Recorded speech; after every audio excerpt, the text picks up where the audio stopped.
Today on Fortnite, I got second place. I was so close. Mom, will you get me a snack? Mom! It's time for adult conversation. With me, your host, Brandy Ferner.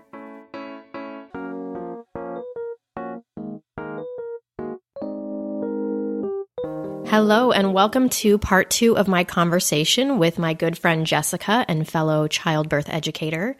Last episode, we tackled marriage in a big way. And today, it's sex after having kids. It sounds like you have a diagnosis. I was diagnosed with Cockblockers. As an added bonus today, you will learn the secret about foreplay that one dad figured out all on his own. I know I was sitting there with trying to not drool out the side of my mouth, like, oh my God. So let's get down and dirty.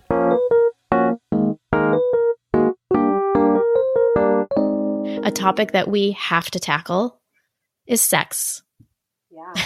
And this is something that we talk about on WhatsApp. Sex or lack thereof. Yes. How our sexual lives and our sexual identity changes after becoming mothers. I mean, that could be an entire podcast, but let's just at least throw that out there a little bit. What surprised you most about that change? I think it's very hard after you have a baby to separate your sexuality from being a mother. Like your body is being used by this baby if you're breastfeeding. And even, let's be honest, like even if you're not breastfeeding, your baby is on you with a bottle, spitting up all over you, you know, like your body is being used in some way by this tiny human that you gave birth to. Right. And whether or not you had a vaginal birth, it just, you know, it's like too close to sex. It's that whole, what got the baby in, gets the baby out. Right. And then the baby's out and you're like, right? Yeah. It's like inherently don't feel super sexy after you've given birth. Yeah. Right. And I'm not talking like, oh yeah, sure. The first 8 weeks, you don't feel super sexy. No, like finding your mojo again. You know, I always have been this like very in touch with my sexuality, very flirtatious and fiery. I like own my body. Mm-hmm. And then after you have a baby, your body is just not yours anymore, right? Really starting in pregnancy. I mean, if you want to back that train up a little bit, like think back to sex in your 3rd trimester, trying to feel hot while you feel like a beached whale, right? And like worrying if your baby's getting stabbed by a penis. That like the visual of that. Yeah. Just like when I'm hooking up, I don't want to feel my baby moving. Yeah. Right? Oh my like, gosh. This is not a hot threesome right here. So technically all of us who've had sex while we've been pregnant have been in a threesome. Yeah. And I mean, if you were pregnant with multiples. Damn. Hey. Damn. But do you know what I mean? It's yes. Like all of a sudden, what used to feel, again, the autonomy. Right. Gone. And so the hurdle, the like mind fuck that it is to get yourself beyond that is, again, one more thing you have to do, more work, more effort to get yourself in that place, to like put your relationship first, find times to nurture your relationship, find times for intimacy, whether it's sexual or not. It's another job. I feel like one of the things that surprised me about, you know, the way that sex changes after you have a baby is you have these compartmentalized roles sort of, which is like mother, and then you have wife, and then like lover. And that's like kind of finding a way to fall into that lover when you also are mother. Like I have a hard time doing the transition, like doing that switch. It's not something where it's like, okay, shut the door and the kids are sleeping and all of a sudden I can turn on this lover personality, especially if every day for 12 years I've been in mother mode, you know. It's like, yeah. How are we expected to just do that? And I know for men, I don't know if that speaks to dad privilege at all, just that they can turn it off because maybe they're not so often in full dad mode like we're in full mom mode.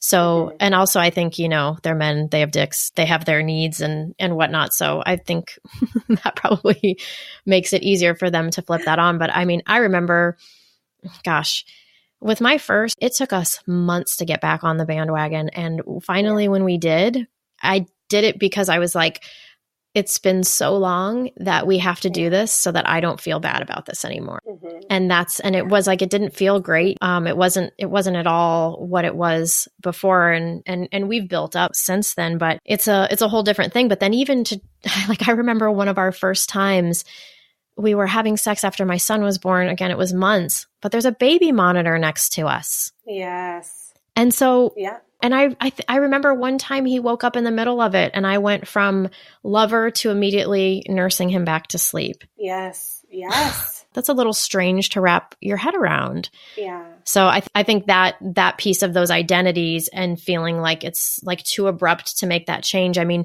in order to make that change from me to go from mother to lover, I feel like I need like a 5-day vacation to Hawaii, like alone with my husband, because it takes like a day and a half to melt all my duties and all my things as mom and then find myself able to let go. Because I think for sex, that idea of letting go and not being so uptight or managing has to be there. But how do you do that when you have a monitor that you hear the static on and you see your baby rolling around? Not so easy. And if you add in that you're sleep deprived, then any sex you're having is taking away sleep time. Right. So let's talk about that first. Yeah. It's like, right. And then when you add in the resentment piece, it's like, okay, so especially if you're at a place with young babies and you're like, I'm going to be the one who's getting up and feeding here, you're watching the clock. Like every minute that we're hooking up is less time that I get to sleep before I get woken up. And I'm sitting here with the clock ticking going, okay, now I might be able to get 2 hours of sleep. Now I might be able to get 1 hour. You know what I mean? For them, it's like, right on, we hooked up and now I'm going to sleep, right? There's like no story about it for them. But for us, there's like the management of all the things and, this idea of the resentment. So this is where that resentment, when you're first in it, you're like not sure what it is. So all of a sudden it's like maybe you have a moment, not that you want to do it, but you feel like obligated that maybe you should do it. And then you have the person that you're going to do it with, you're kind of like can't stand their face. So it's like, so then this is another topic, which is consent in your own marriage. There's some women who have really high sex drives. This is kind of almost not an issue because maybe they're more matched with their husbands. But I feel like for most of my friends and myself, we have pretty unmatched sex drives. And I don't know if that's a female male thing or what. And then, motherhood just makes that divide even more. But the things that go through our mind, like, okay, this is in childbirth classes, what we talk about too, about how moms are like, sometimes the last thing they want to do is have somebody touching them after an entire day of a baby laying on them. And that oxytocin, when the baby's nursing or just laying on them, they're getting this hormone, the love hormone of oxytocin is just releasing all day. So this idea of being touched out is like a real thing. So at the end of the day, then you have your husband who's kind of like in line, like, hey, what about me? And you're just like overloaded. You've been touched enough. But then you think to yourself, oh, I should do this because we haven't had sex in a month or however long it's been. And I know that since I've become a mom, like I'm maybe less fun, or we get to spend less time together, or whatever the thing is. I've been so sleep deprived, or I've been snappy, or whatever it is. Okay, so I should just do this because I don't want him to, this is an extreme version, but I don't want him to look elsewhere. But I also want to keep my marriage intact. So, okay, this is the last thing I want to do, but I'm going to take one for the team of our marriage. I think that is a pretty common experience. And I really don't know what to make of that, because in a sense, it's non-consensual. If this was a situation in which you weren't married to the person and you were like on a date with somebody and they kept being like, come on, like we should, it's been like, I want to, if they were like trying to manipulate you and you're like, I don't really want to do it, you would be like, that dude should step off. She doesn't want to do it. Right.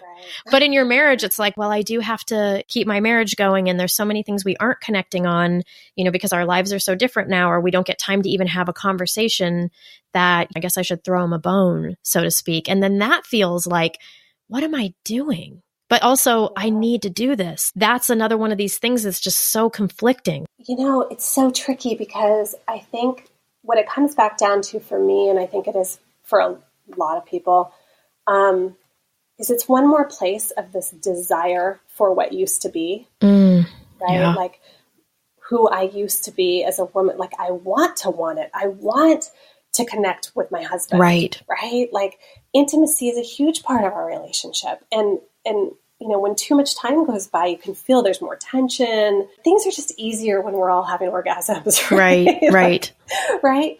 And I hate feeling too tired, and I hate feeling touched out. And it's all one more piece of not being my former self or not being who I would like to be. And so often it's it's more of an internal dilemma. And I am also very lucky that I don't have, my husband isn't pressuring me. Right. Yeah. In that sense. But I know a lot of women who are getting that, an actual verbal, I'm a man and I have needs, shit like that. So yeah, I'm not, the pressure is probably more self-imposed in my particular circumstance. Oh, me too. It's all self-imposed. Yeah. What is the alternative? So in one case, it's all right, I occasionally take one for the team, so to say, or it's been too long, we need to make this happen. The alternative is you have this dry marriage. It's like a desert. Right? It's all the plants have died. And so there's no winning. And that's why you really appreciate, once you have kids, you really appreciate those sometimes rare moments in which you actually feel in the mood and feel a goodwill and kindness towards your partner. And they're in the mood and you have the time, those three amazing stars aligning is, I feel like that's enough, to keep everybody going for a month. I know that I felt when my kids were definitely smaller, it was all day with kids, being touched out, especially being a nursing mom. I would get in bed at night and then my husband would get in bed, and it was there was an unspoken, again, is possibly internal, but I know him. So, and he's definitely loves to be touchy and all, his love language is physical contact, I think. Whereas mine is just being alone or sleep. But it's at the end of the night, okay, so I'm finally my last moments. I've been caretaking everybody today, my last moments. And then it's oh, don't forget, there's one more thing on your list. You have this person that you're married to. And a lot of times people who are married do this thing called sex. And so I would go to bed feeling guilty because, and it wasn't it wasn't my husband was, asking me for sex. You can feel it. You can feel it. But I knew that we hadn't done it in X days or X weeks or X months or whatever. And then there's where the resentment and rage comes in. I'm doing so much for my family. I've basically given my life for this decision that me and my husband decided to make. And yet I go to bed at night feeling guilty that I'm not doing the one more thing to fulfill the wife duty. It's just fulfilling all of those parts of ourselves. It's just, it feels impossible. And when you finally do give in and have sex, they're so much happier. Yeah. And then that's complicated because you're oh my God, their happiness lies in my vagina. And also you're wow, that's amazing that being connected to me in that way can help them so much. It's one of these complicated, conflicting things that builds tiny resentments. I do think a huge part of it is when you are in the thick of it in your relationship, having to manage expectations. So our relationship is not what it was like before children. And there will be a time in our lives where the children have left the house, God willing. Yeah. Right. But so right now is not about having the hottest sex life we've ever had. Right now is about maintaining, again, liking each other, maintaining connection, hooking up enough that we both feel we're having our needs met, that we both feel we still share that intimacy, and we're going to be able to ride out the storm together. Right. But there can't be an expectation that it is what it was before children. That's exactly. And it gets better. It definitely gets better from when you have an infant crying on the monitor. It for sure over time. So I think that's where we have to let ourselves off the hook too, is I think we are feeling guilt that we are not putting out like we did, in the hot and heavy days. But that's not what this is about right now, right? That's right. It's managing expectations. Yes, and I think it's so helpful to know that, and I think it's helpful for people who are in it and people who are entering it, is that these early years are triage. It's there's been an emergency, and And we're trying to man down, yeah, man down. exactly. Like we're trying to clean it up and this wound over here is gaping and the monitor is beeping. It's like, you're just trying to keep something alive. And, Yes. and I think for moms to know that, but then I think the key is, which I think is one of the harder parts, is for dads to also know that and to really respect that, because I mean, our society doesn't respect that at all. I mean, shown clearly by the fact that we are the only developed nation that has 0 mandated parental leave. The message that sends to our entire society about how we value what happens after you have a baby and then the needs of the mom and baby together. Our culture, we don't give a fuck. So how are our husbands supposed to understand that when they've been raised in a society that doesn't give a fuck? So, I mean, I'll answer my own question here, which is I think that this is where the communication piece needs to happen, where you have to be able to have the conversation with them and talk to them about this. But again, I mean, I imagine there's some women who do say this and the husbands are like, yeah, but that's not going to cut it. I need it X amount of times. So I know somebody who has the setup in her marriage that they have specific days each week that they have sex. And I asked her one time about that, because that's immediately what you ask people when you have conversations with them is, what is your sex life specifically? Of course, it's the first step. Yeah, but I said, it's question number 1. But I said to her, like, so are you resentful that day? Or because it's coming regardless of if you want to do it or not? And she's like, yeah, but it's just how it has to be. And it makes him happier. That's just how it is. And I'm like, just in awe of that. Because I think, God, I wish I could do that. I wish I could just flip it on, or I don't know if it's possible to be in a healthy denial of my own feelings just to like make him happy. So I heard that and I was like, well, maybe that's what my relationship needs. I mean, I wasn't going to do 2 times a week for sure. But so I came home and said to my husband, I was like, okay, so let's try this thing, because then maybe if I know it's going to happen, then I can go to bed at night and not feel bad because I know it's happening. Maybe, we can plan it. And of course, my husband was like, yeah, let's try this. But he's so respectful and nice, that he was like, are you sure you want to do this? I'm like, well, let's just give it a try and see how it goes. And so I forget which day we had planned, but I was crawling out of my skin that entire morning, just knowing like I have to do this thing and it's not about if I want to do it. It's something that's set.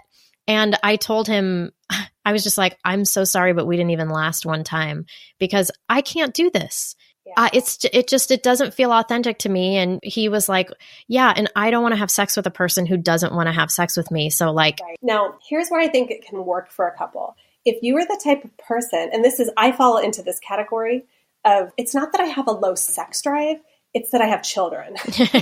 You have cockblockers is what you're saying. I have cockblockers who directly inhibit my sexual desire, but it's there, right? And then I think you have the type of person who's like, I have, maybe it's hormonal or whatever, but like, I could never have sex again the rest of my life and be perfectly fine. And that's not me. Yeah. I just have cock blockers. So if you're the type of It sounds like you have a diagnosis. I was diagnosed with cock blockers. See what your doctor can do for you about cock blockers. I think if you're the type of person, then this is me. I almost never would regret hooking up. I always feel better after. Yes. I always enjoy it. And I love the connection with my husband. And I love how better we are when we're hooking up frequently. Yes, me too. It's just, I have to get over a hurdle. Mm-hmm. I have to get over the cock blocker hurdle. Right. And most days that hurdle just feels insurmountable. So if you're the type of person that like a little reminder and a little like, okay, I've put on my calendar, I'm going to do this thing. I know I'm going to like this thing. I'm going to be glad I did that thing.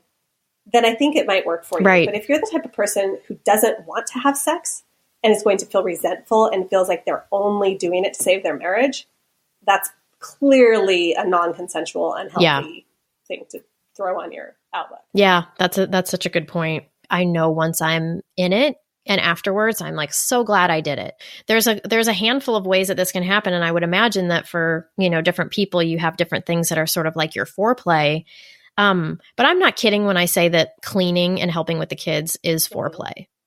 Yeah. And I don't think guys understand this. I've heard guys say something like, oh my God, I did the dishes and cleaned the kitchen and then she wanted to have sex with me. If I knew that would happen, I'd do it more often. And it's like, well, that might actually work. So I feel like that's a way. And really, it's not about necessarily that you're doing the thing for her and she goes, oh, he's so nice, I'll suck his dick. It doesn't work specifically like that. But what I've had to tell my husband is I need help setting the stage so that I can transition from mother to lover more easily. So maybe that means that there aren't dishes for me to do at the end of the day, or, I'm not doing homework with kids or something like that. So at the end of the night or whenever, I don't have a big to-do list of the daily mother chores. So then I can let that go more easily. And so I think really getting our partners involved in helping create the environment that makes me want to be sexual with you. So is that, sometimes in our marriage, it's like, hey, how about you put both kids to bed? And, because we still do this thing where we lay with our kids for the most part, which is insanity and deserves an entire other podcast. But okay, so you put the kids to bed and I'm going to go take a bath, which helps me unwind. So, totally.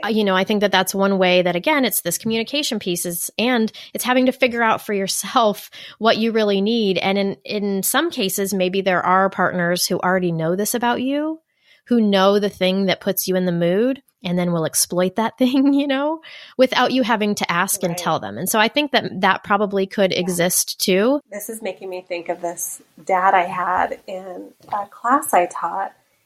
He was spectacular. Like their relationship was so tight. They were so much like physical displays of affection throughout the whole class. And they already had, I think, 2 or 3 kids. And then he'd had a vasectomy reversal to get pregnant with this one. Wow. He was just so clearly like caretaking her and just adored her. And he was this big beast of a man. He used to play for the LA Rams. Whoa. I always do this thing where we do a little postpartum like preparation type thing, but then I'll separate and I'll get just the dads together. And this time I said to him, because he clearly had some things figured out. And this was like his 3rd or 4th child. I was like, do you have any secrets? We were talking about sex life and we're talking about how things change. I always try to plant the seed for these dads ahead of time that things are going to change. And here, Yeah, you're going to be having long showers for years. Right. Basically, my rage about motherhood and parenting would fuel my curriculum. Yeah, I hear you. Prepare people in the future. Anyway, so here we are. And I said to him, what are your secrets? Do you have any secrets or tips that you'd like to share with these first-time dads? And he said exactly what you just said. He's like, listen, guys, I figured out like first baby, like I was never, ever getting it. Right. Mm-hmm. Like she was tired all the time. I couldn't even look at her. It was like, do not touch me. I'm touched out. And all the guys' eyes are huge, like, oh, fuck. Right. Yeah. And he's like, and then I started to learn, like, you know what? Foreplay changes. Like I'd do some dishes. I'd be like, baby, no, I'm cooking dinner tonight. Baby, no, you go take a nice long shower while I put the baby down to bed tonight. Right? Oh, right. And she couldn't get enough of me. She kept coming back for more. I'd do more things in the kitchen. I'd do more things around the house. She could not get enough. Oh, I know. I was sitting there trying to not drool out the side of my mouth. Yeah. Oh my God. But talk about like a man who just got it and the gift he gave those first-time dads of like, listen, foreplay changes. And it's not about, to your point, it's not the act of doing the dishes. You saw her, you saw that she's overwhelmed and you took something off her plate. Right. Now she has a little bit more to give to you. Because I think that's the problem in relationships is what we want to try to avoid. And we all end up there some days in some way is like, you don't want your husband to be one more thing on your to-do list. Exactly. Right. You want to have the energy reserves past the cock blocker hurdle that, that it's like a mutual consensual, I want to be with you. Not like I've given so much to everyone all day long that I have nothing left to give. And exactly. I think that's what most of us feel often. It's just motherhood in general. Guys aren't having this conversation, I'm assuming. Like, I mean, that's another part of it is I don't think that dads have the sort of community and conversation that we tend to as women and moms. But like, what if this dude who had it figured out was educating dads about the reality. What if guys got into parenthood knowing, A, these years, possibly even like 5 years, are triage. So it's going to be totally different. Yeah. And B, here are the ways that you can help have a stronger marriage. And it's not her telling you what to do. It's you looking around and seeing what takes her new duties off of her plate. I mean, it's so obvious, it seems, but to have, to have like a male mentor, to have a dad mentor saying that, I feel like would help all of us. I say those things in every class I used to teach, but there was something about having this man who had done it several times, had several children. Like, that guy needs to write a book. He does. I should reach out to him. You should, honestly, if he would even an article, something, sir, please just educate. Just tell the men. Tell them. Okay, so tell me, in the beginning you mentioned about, we just moved across country for my husband's job and I've completely lost myself. Will you tell us more about that? Yeah, I think like most huge things we do in life, I was completely naive to how hard it was going to be, even though I've been through it before, not cross country, but I moved from Northern to Southern California when I had just created a pretty thriving birth practice. And I left everything and started all over again. And it was really hard. I really underestimated how much I was giving up. I really did. And so what do you feel like you're missing the most? What are the things that you gave up that you didn't realize would be so hard? Initially, the biggest shock to my system, I think, was that I had routine childcare and I had an outlet that was for me, that I felt I was using my education, my skill set, I felt like I was doing good in this world outside of just my family. And so then when we moved, we didn't have any childcare. It was summer. So I had both boys, and the acting out and fighting that was going on, because obviously like age 3 and 7, it's not, hey mom, I feel like I really gave up all my friends and everything I know. Right. Could you help me work through that? About it. Yeah. Can we talk this through? I'm feeling like really lost and uncertain about my future. Right. Instead, it's like I punched my brother in the face. That's exactly what I was going to say. It's like pounding each other's faces and like screaming. Shit. And I felt like I was the one holding everyone else together, and everyone was falling apart. And I had no space, zero childcare. Yeah. So, right. And my husband was starting something new. So his days were long, and my rage would just build and build. And by the time my husband would come home, I was so fucking angry. Yeah. And I didn't even really have I would start my day trying to have all those conversations with the kids, right? Like, when you do this, I feel that. And right.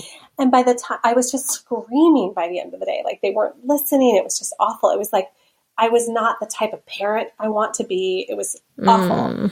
And my husband would get home and he didn't know what to do with my rage. It was a big problem. It was because I needed to be heard. And in order for him to see me, I was trying to like really show him how angry I was. Yeah. And he didn't really uncomfortable with my rage and anger and didn't know what to do with it.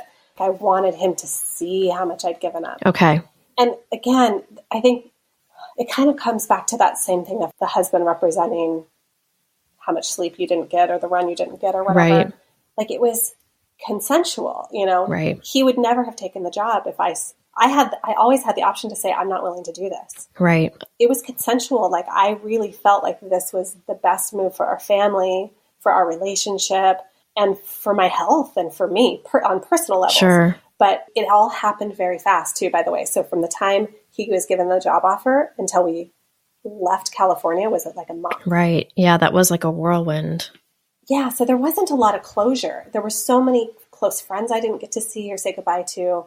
And real fast, this is one of the other conflicting, tricky parts of motherhood is you say yes to this thing because obviously it's to further your husband's career, which ultimately affects you and your family, and his well-being is really your family and financial well-being too. And so that's why I feel like sometimes it's hard to, even though your mind knows that this is good for me too, your soul still feels it like I just left And it wasn't because of something that specifically, you know, that was going to be yours. You left for somebody else. And yes, you are the beneficiary of those things, but you're also the person who has to make a new world for your family, especially as moms staying home and raising our kids, even if we're doing stuff on the sides. That whole aspect of world making and finding the pediatrician and finding the childcare and which grocery store are you going to and which friend group and all that, that's usually the stuff that we're doing.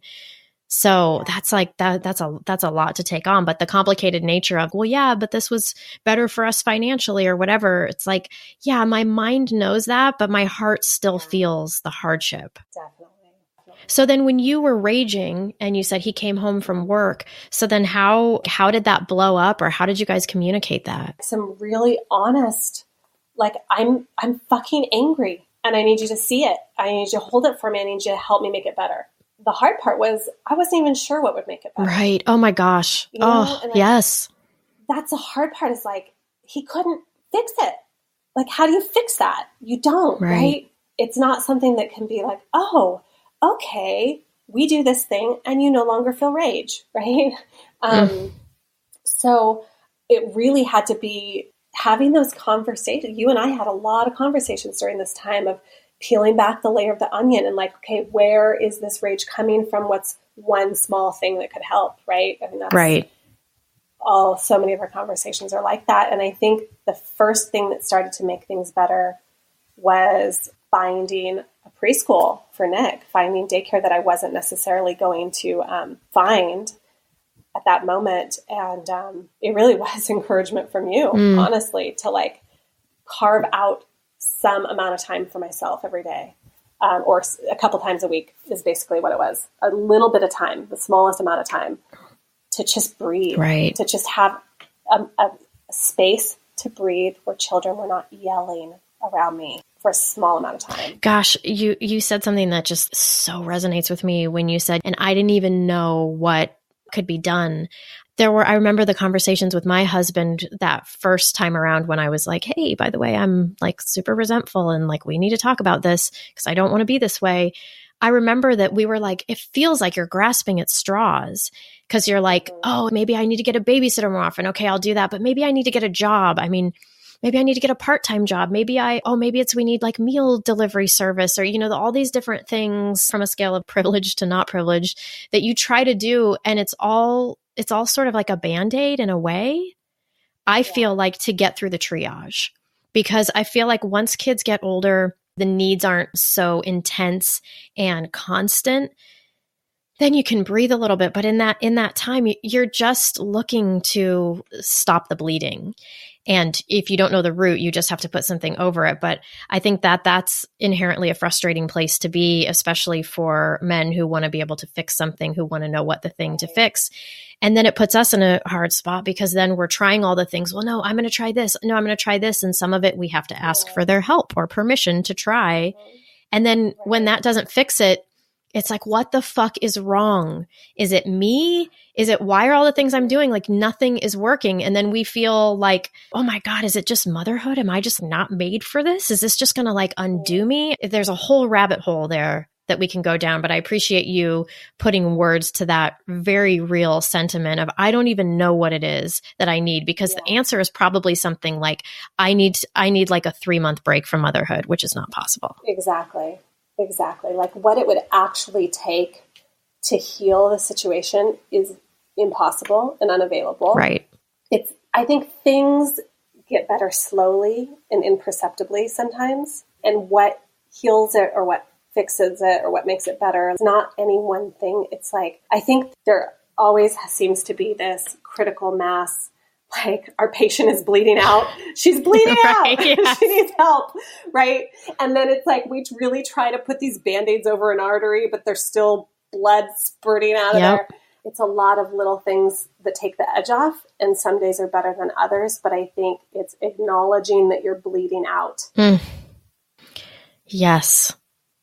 You know, like saying to my husband, I'm not going to survive this. Right. I'm bleeding out and I need you to help me. Right. And even the sentiment of that being also, and I don't know what this looks like. I don't know how to fix this just as much as you don't know how to fix this, but I need your help to sit with me and to think with me. You know me probably better than anybody else knows me. So like, help me brainstorm. What do you see happening with me? What do you think would help me? Not just having to save ourselves all the time, which is partially why I hate self-care. Yeah. You know, this idea that no one is coming to save us, and not that we need a savior, but like, it would be nice to get some of this caretaking that we do for all of the people in our world, to have some of that come back to us. Definitely. And I think even before that, just acknowledgement and validation. This is a really fucked up situation. What you've done for me, what you've given up for me, for our family is huge. And this sucks. The boys are a nightmare. And I don't think this is my husband in general. I think it's men in general. There's this desire to kind of fix it, see the positive in things. Mm-hmm. And when you were like really in the shit, you just need somebody to acknowledge that you're sitting in the shit. Yeah. Not like, oh, maybe today I'll be better. Right. Or maybe if you try this. That was definitely huge for me. I mean, I still remember the day, like the day I bled out. The day he had to sit there and it was very uncomfortable for him to hear me spew all my rage. And what was it like after that? What changed? I feel like he was aware of how critical it was to make steps, to not just assume like, oh, this will get better with time. We'll get into the house and it'll get better. The boys will get into school and it'll get better. It's like, no, we're critical mass right now. And so I can't remember specifically, but I know there was things like him encouraging me to go do something by myself, go sign up at the Y that had childcare. The kids were then going to revolt against. There were lots of little steps that started to happen from there. Got it. To kind of just find some semblance of, not losing yourself. Right. In motherhood. Which I feel that in 18 years, there have been multiple times where you feel like you're kind of riding the wave of motherhood, and sometimes you bob underwater a little too long. It's hard to take a breath. But then there are times where you feel like somebody tied bricks to your ankles and you are going down. Right. That's definitely how this moment felt to me. I've been lost. I'm lost. And that overwhelming feeling of, I don't even know how to be found. Yes. And also knowing that our partners sometimes are the only people. I mean, I think our friend and our close friends actually are the people who sometimes help pull us up enough so that our partner can then come and help find us. Because I think that that's one of the most vulnerable things about motherhood. It makes me tear up about it, but I just think that it's one of the most vulnerable parts of motherhood is that, it's also in this like having to ask permission of your spouse, but it's also like they hold so much power. They can find you a good spouse who's really connected and really loves you and respects you, can help find you. And so many of them don't exactly know that that's even possible. They don't even see that that's happening. They are our lifeline. And it's so hard to be really reliant on that in so many ways, you having to ask for the shower, but then also, and by the way, when I'm in the underworld, I need you to see that I'm there, and I need you to put a hand down and try to pull me up instead of push me down further. Huge, right? Damn, that just feels heavy. Yeah. And hoping that you've kept enough connection there that they notice that you're gone.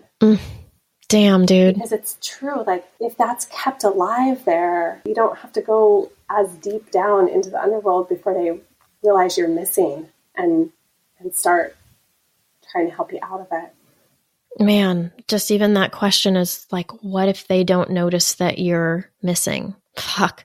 If you're so far down and that person can't even hear you and you don't even have the energy to even scream help, damn. That's some heavy ass shit right there. It is. But it's real. Like, I feel like it wasn't until just now that I realized that the same person who can save you is the same person that can also push you further in that hole. That's a lot of power. It is. Yeah, shit.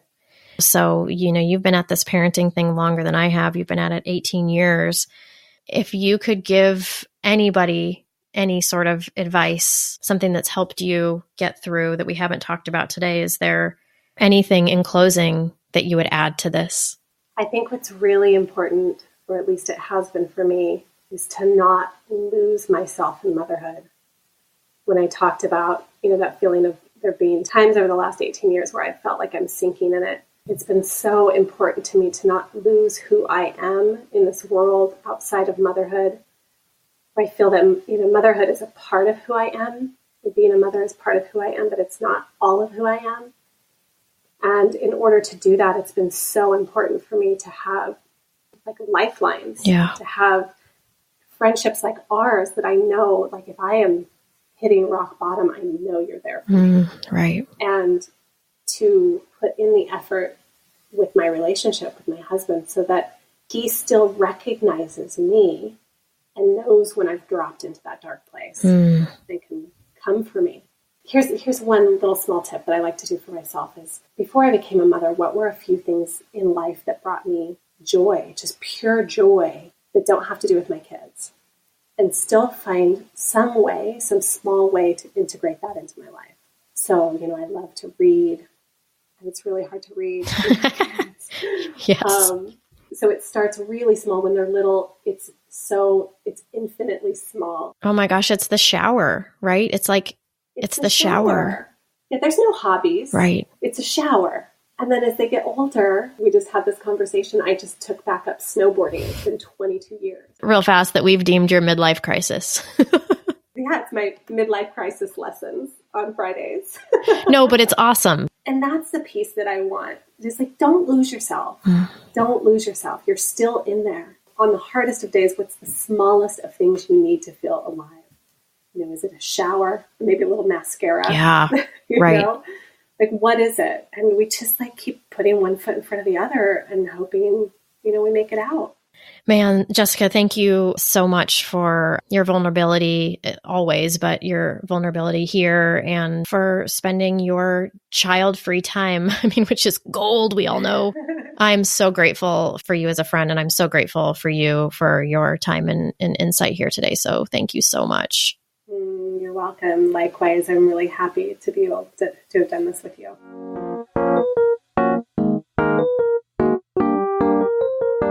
Join me next episode when I interview one of my favorite people of all time, a mother of 7 and a grandmother who can drop an F-bomb like no other. She'll be giving us a much-needed look at the long game of motherhood and answering all my burning questions about what she wished she'd known in the early years. Does she have any regrets? How was motherhood different 40 years ago? Is there a way to not fuck up your kids? And we get into something a little unexpected, mother wounds, and how that affects our own mothering. Thank you guys so much for listening. Please make sure to subscribe, leave a review, and tell your friends. And if you want to throw some chump change in my virtual tip jar, head over to patreon.com/adultconversation.